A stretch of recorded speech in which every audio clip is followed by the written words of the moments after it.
You're listening to World of Empowerment Radio, your station for practical spirituality in a changing world. And here are your hosts, Aingeal Rose and Ahonu.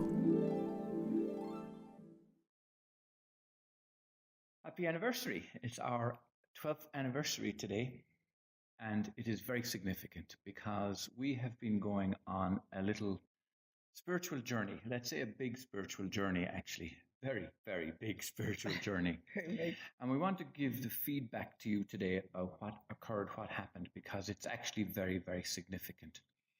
And it was by way of a guided meditation, as it were, and the realizations that came out of it. So that you know what to expect, we have purposely broken this into 3 different episodes. And the reason is because it is so hefty, there's so much material in it that it wouldn't make sense to try and cram it all into one. It would perhaps be a couple of hours. So we're going to try and keep this to 3 reasonably short little episodes and hopefully keep the thread of what we have discovered and what our experiences were and what it means to you. Keep those intact through the 3 episodes. So let's begin, Aingeal Rose. What happened was, in a deep meditation that I was in, I saw a number of dinosaurs. And I know why they came in, because the prompt to me really was to go back to the beginning of time. And I'm very aware that the dinosaurs weren't the beginning of time, that time existed long before the dinosaurs. But I think it was by way of a reference to my awareness from where I was at in that moment. And I think also it was by way of an analogy, as it were, because when you think of the beginning of time or first creation, to us as children, what we're taught in schools is that that's kind of the oldest, it's the farthest back we can go. The age of the dinosaurs. The age of the dinosaurs. We know damn well that it goes further than that. But for my understanding in the meditation, though, I could see these dinosaurs, and especially a brontosaurus, and it was huge. And I, like as a man size, looking up at this monster, and a monster with the huge bearing teeth coming down to eat me. And I recognized that the brontosaurus had a motivation, and that was to eat. Its only motivation was to eat. And also I got from that dinosaur that it had to be the biggest. It had to be the strongest. It had to be the most vicious. Why? I asked the dinosaur. Why? So because otherwise I'll be eaten. So it made sense from, let's say, from a physical evolutionary point of view, that it would strive to be the biggest, the strongest, the most vicious in order to survive. But with that, though, I wasn't completely satisfied, because I know, and you know, and many of you will know, that that's not the prime motivator for consciousness and spiritual growth, just to survive or just to be the biggest and the baddest that you can be. So I looked at the dinosaur and I recognized that it also was craving evolution, was craving some kind of further growth. And when I asked it if it was possible for it to operate from the heart, it didn't even know what that was. It had no concept of what the heart was, what compassion was. And I recognized that what I was looking at was an evolutionary level of awareness, like a plane of existence, as it were, a conscious plane. And that plane really wasn't very enlightened, I have to say. Survival. And I asked the dinosaur, what would be the ideal if it could have it? What would? And it was to operate from a place of love. And in that place of love, it wouldn't need its bulk, it wouldn't need its ferocity, it wouldn't need any of that. Immediately, it morphed into a bull. Now, I know people will understand this, and they won't think that we're crazy when I say that first it was a dinosaur and then it morphed into a bull. Some people might regard us as being totally off the wall, but nonetheless, a bull appeared. And it was like the Wall Street bull. I'm sure many of you are familiar with the Wall Street bull. And that's what it looked like. It was strong and really, really tough. They talk about bull markets and bear markets and that kind of thing, but it was a tough, muscular bull. And what I got from the bull was that we were talking about the age of Taurus now. And in the age of Taurus, we were at the brinks of the Iron Age in lots of ways. Celtic men, Celtic people, and marauding and taking over other cultures and expansion of humanity on the planet and all of that kind of thing. But it was all to do with war, all to do with physical strength, all to do with prowess in battle, all to do with armor and all of that kind of thing. Now, Sexuality, the bull too, perhaps that could be part of it. Virile. Yes, virile indeed, yeah. So that was the kind of label I was getting from this image of the bull. And when I recognized that we were talking about Celtic times, immediately I saw a warrior. Now, this warrior plays a very essential part in our story. And the reason he does is because that warrior is me. That warrior is you. But that warrior to me, because it was my personal experience, was that he had just been hit by a sword or some other weapon. So he had fallen to his knees.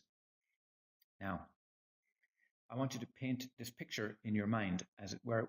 This is a Celtic warrior, breastplate, the leather armor, leather gear on, leather, I don't know what you call the kind of, they're not really boots, but they come up to your calves, up to your knee, and they're tied with leather thong and that kind of thing. He had a shield in front of him, and he was leaning, having been hit and fallen to his knees, was leaning on his shield, knowing he was going to die.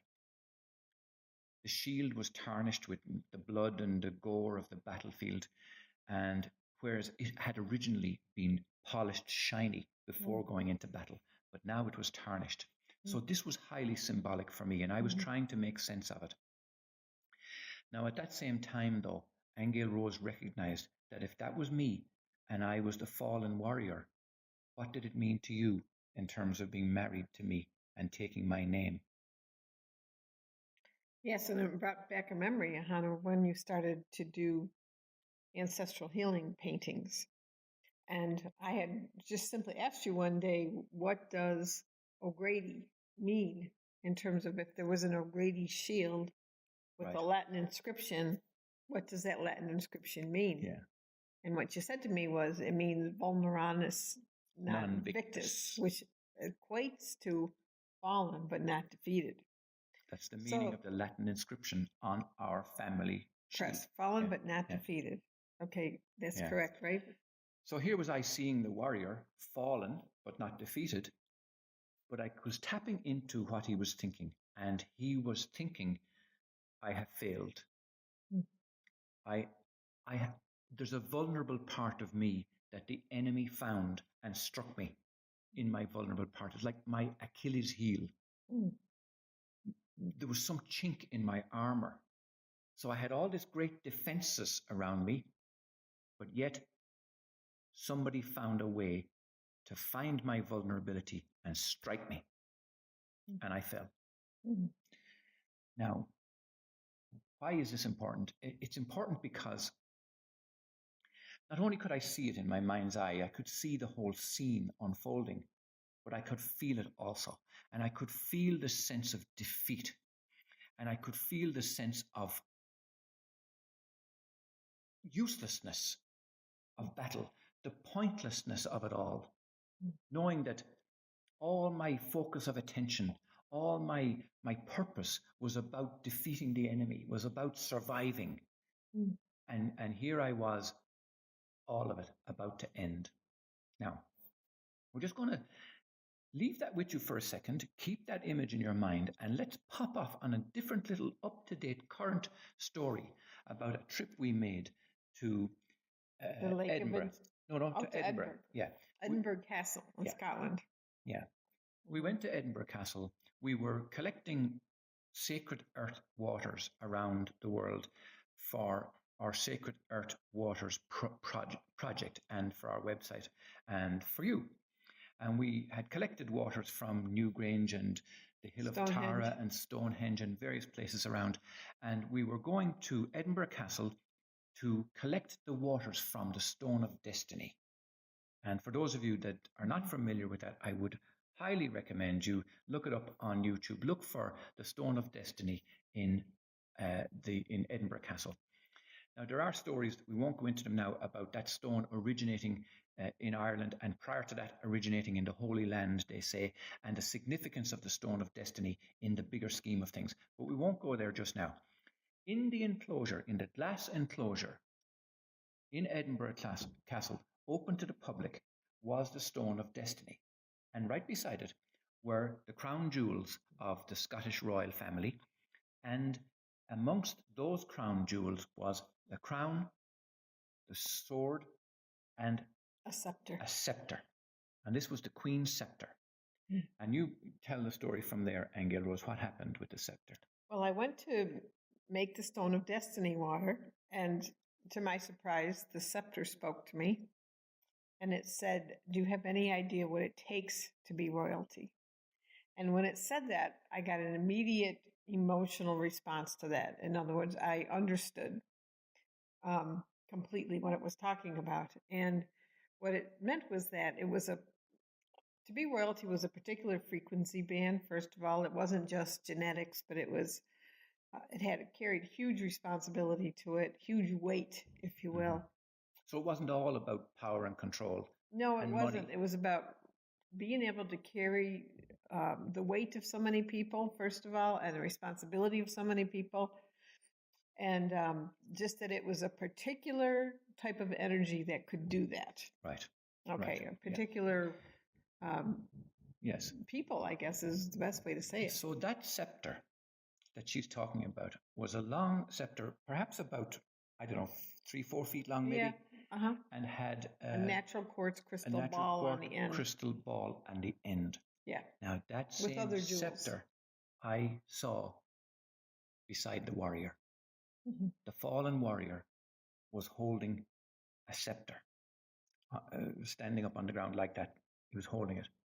But what I saw very clearly was that the scepter was a specter. It wasn't real.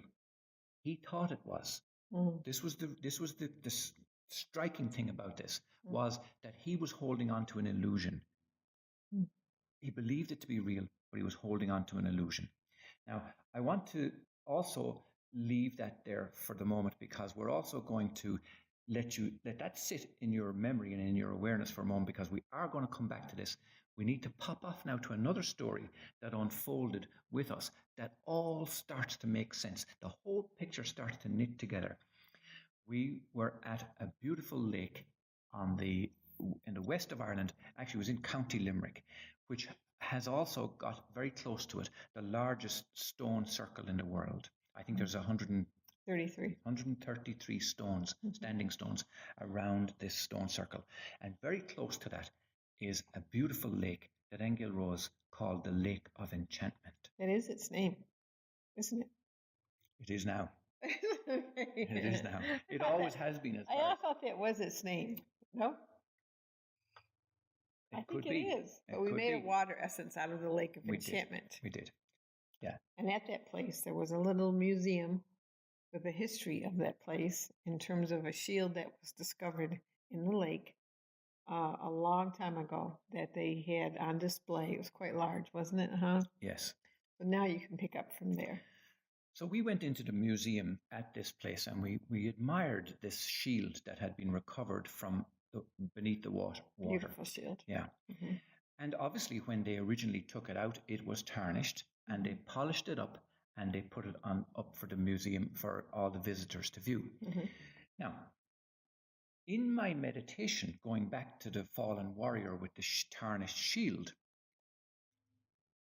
I was guided to ask, what do I need to do to bring this shield back? I want to polish my shield again. For some reason, it was very important to me. And all these people kind of came out of my dreamscape, as it were, to take the shield. And I immediately reacted to say, no, I can't let you. It's my shield. You can't take my shield, you know. And I got the guidance to say, no, let them take it. Let them do the work, because they'll take it and they'll polish up your shield for you. So I did that. And it was an effort of the heart to let them take my shield. So there was symbolism in that too, but I did. So they took the shield, they polished it. And here we were at the Lake of Enchantment, now looking up at this shield on the wall, highly polished, that was from the Celtic times, that was owned by a Celtic warrior. And I'm starting to put two and two together here, saying, whoa, that's my shield. Mm-hmm. Immediately, the shield turned into a sun disk. I don't know if any of you are familiar with the Egyptian history, but Akhenaten, I think it wasn't it, who... Yeah, the solar disk. The solar disk. So this shield turned into the solar disk, the sun disk. And I'm going to come back to that also in a few minutes, because it plays a huge part in the second part of our story. But again, stay with that for a minute. And I'm just going to refer to my notes because I need to remind myself of exactly what went on here. Okay, so... right, so the next question was to go back again to the original question about the origin of humankind, the origin of creation, back to that first point of creation. And there I saw this original ball of light that contained all things, contained all thoughts, all manifestations, all creation, all of everything. And inside of that were the experiences of everything. But particularly, I could see the experience of us as two beings.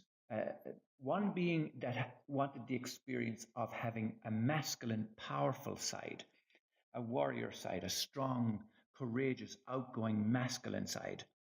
And the other aspect that wanted to experience the female aspect that was loving and adoring and nurturing and creative. And those two aspects, in order to experience that, went into the physical, split themselves into the experiences of those. And in that moment, time began. So they took themselves, so originally it was the unity. Originally the unity. And then the thought came, I'd like to experience strength and masculinity. In unity, we have these aspects, but I want to explore more into that. Into one particular aspect. Into one particular impulse. And the female did that too. And the female did that too. And they split. Now, in that splitting was the original fall of man that we now understand, but also was the original twin flame that had come from the original ovum of creation into two entities. That might sound grand, great that you have divine male and masculine and divine feminine, but in fact there was huge grief, because now you had an element of separation first of all, but you also had mistrust. I was with you one moment and now I'm not with you. You're not with me. You went off you did something different. You're not with me anymore.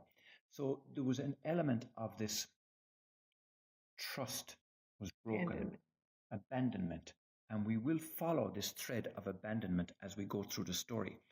But bear in mind, at this point in time, I was recognizing the words trust also had a H in it, so it was thrust, like thrust of a rocket. So it took energetic thrust to create this separation. It's also connected to the word truth. So here we had truth split in two. One with one version of what it claimed to be the truth. One or the other focus of what it claimed to be truth. So there was a mistrust of what this truth really was that was being downstepped. Now, they both remembered, of course, the unity of it all. And this is the point about present-day humanity. People recognize that there is this memory there somewhere of at once being with God, but we're separated. And it's such a vague memory, it's very difficult for anybody to really pinpoint what it feels like, because if you felt what it really felt like, you'd be there. So it's a vague recollection that you were part of that unity at one point in time, but now you're not. Because you choose, I choose, we all choose to experience this separation, we now are guilty. We feel the guilt of it. And this is what the religions have taken and really ran with and exploited. So you're guilty. You're guilty of everything. The mistrust in ourselves and in our relationships. Well, I think it's because we think we split the unity, but we really didn't split the unity, but we think we did. Yeah, we think we did. That's crucial that you should mention that. We didn't split. The unity is still there. The perfection of everything is still there. But we, as entities with enormous creative powers, went to explore the particular manifestation of that quality. Of the unity. Of that quality. And thereby we started continuing to downstep. So time was born, guilt was born, and with guilt comes fear and punishment. Well, the fear of punishment. Fear of punishment. So this is where we start now saying, oh, God's going to punish me for having made that choice. Right. For having separated. To branch yourself off into an individuated self. Yes. Now we feel guilty for that. Now we feel guilty. Because it's only one aspect of focus. This is the original sin. This is the original sin. That's right. So now, let me refer to my notes again. Okay, so now, in looking at the manifestation of that, I then started to realize that the manifestation took on the physical form of the human body.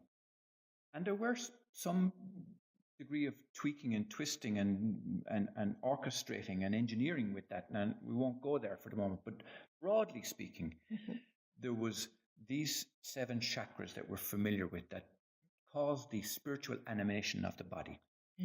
And we're mostly familiar also around the world with the fact that the base chakra is the red chakra, to do with creation, to do with childbirth. The physical world. The physical world, to do with manifestation, and it's also where fear is based. So now, in that red chakra, I'm seeing that this is where I, as the masculine warrior, and the female, divine female, will have its own experience of what that feels like in the female body. But in my experience with the male body, I'm seeing in the base chakra, I'm seeing the necessity for survival.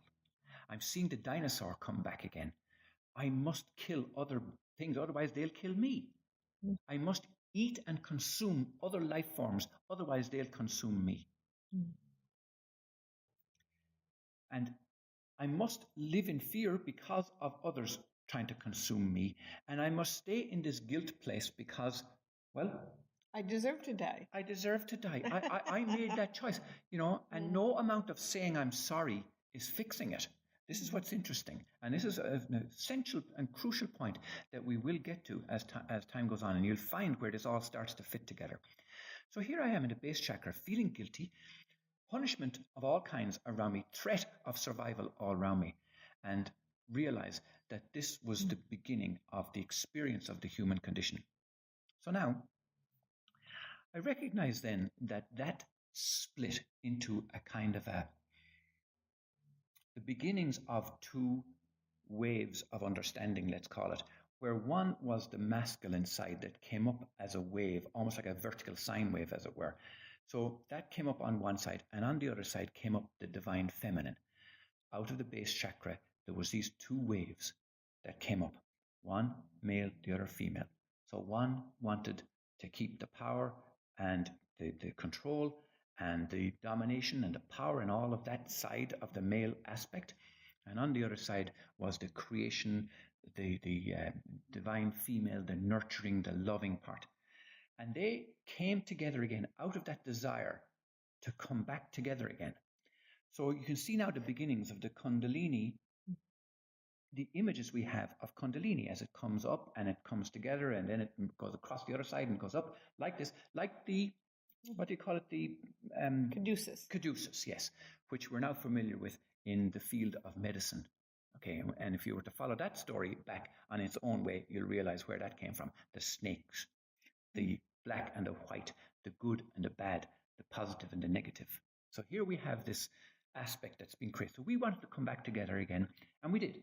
So we came back, and in that moment of coming back together, it created the second chakra, which is the sacral chakra, which is to do with the sexuality. So here you have male and female coming back together, experiencing sexuality for the first time. So now we have a hint. It's also the emotional body.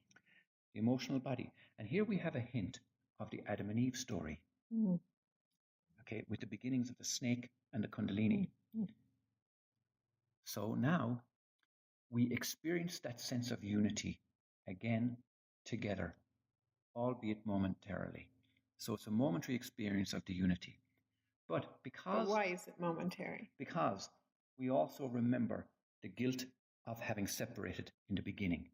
So the male aspect doesn't trust the female aspect. The female aspect doesn't completely trust the male aspect. They're coming together because they know there's been a separation, but there's this little sense of guilt that runs down through them that doesn't quite trust all the way and doesn't quite forgive all the way either. Because I'll blame you for leaving me. I know, but this is what happens. Even in the male blames the woman for leaving. In every relationship, there's this tiny sliver of, can I go all the way? Can I be completely trusting? Can I trust to the ends of the earth? Can I be... Now, there are some relationships that do go there, and they are blessed indeed. But in the majority we're talking about, in the physical world, in the world as we know it here in the 3D. So they separated again. And that then they crossed over and they separated to go on up into the next chakra. So and these are lifetimes, probably. These are perhaps their lifetimes, perhaps their planes of existence, perhaps their experiences, because we do now know that all of this can be experienced in one lifetime, but we will come back to that.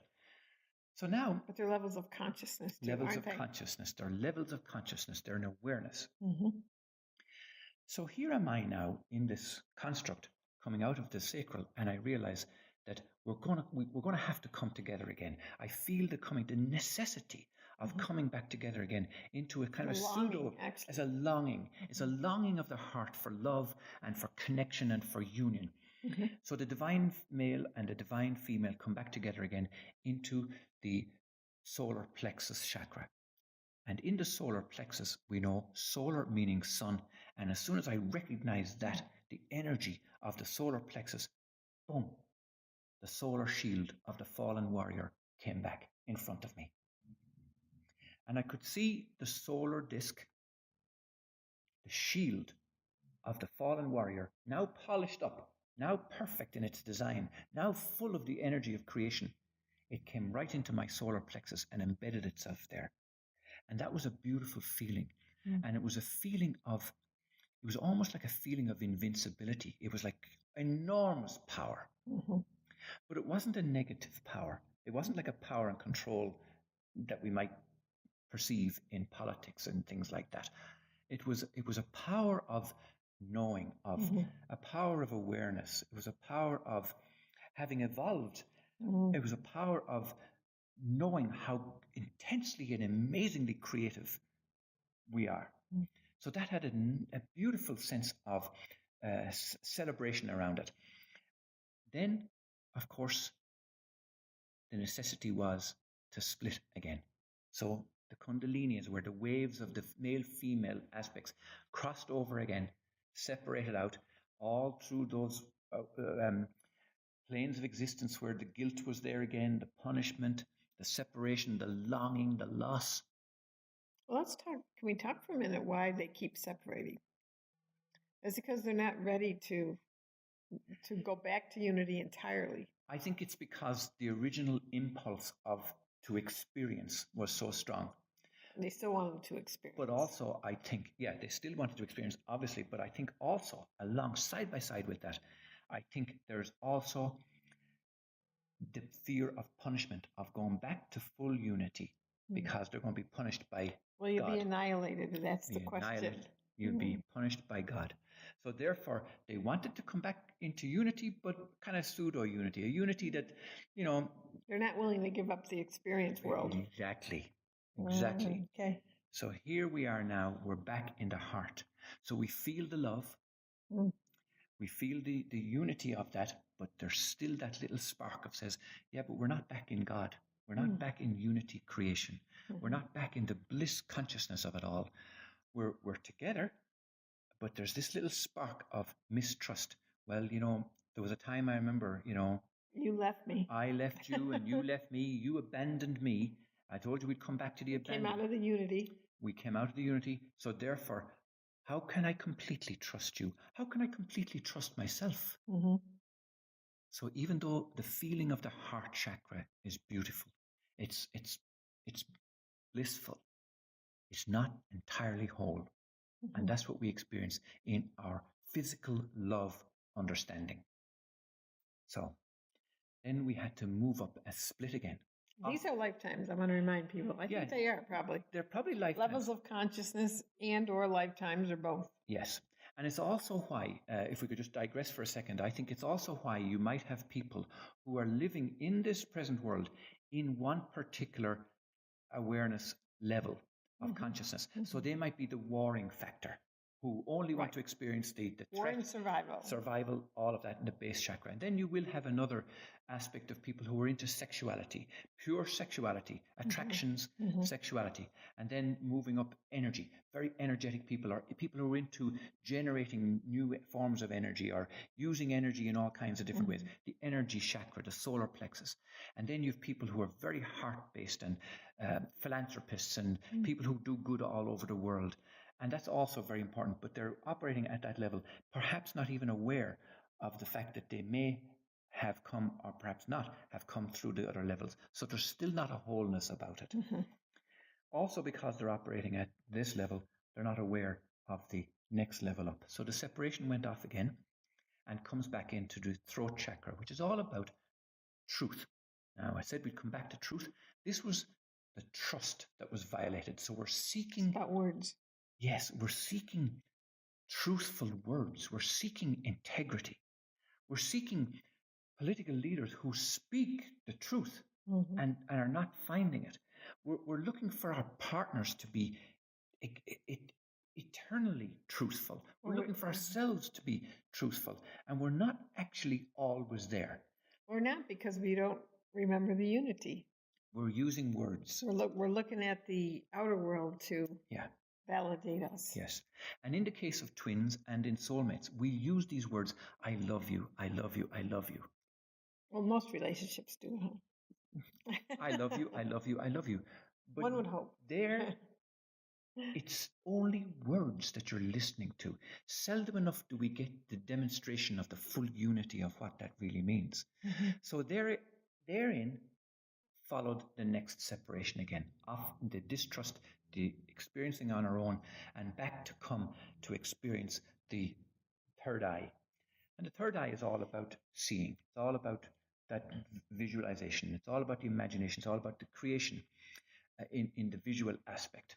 So here we wanted to see what that unity is like. And as we were going up the chakras, beginning to realize that we may be coming closer to this unity up here. And we're beginning to see things more in their entirety, more in their fullness than what we have before.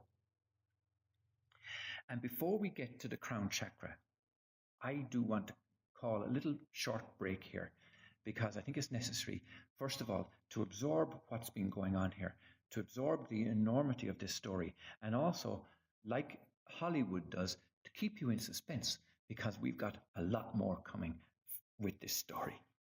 Okay. So join back with us again as we continue on the story of creation, the creation of time, the creation of experiences, twin flames, soulmate, separation, guilt, punishment, and the joyful return to unity. You have been listening to Aingeal Rose and Ahonu on World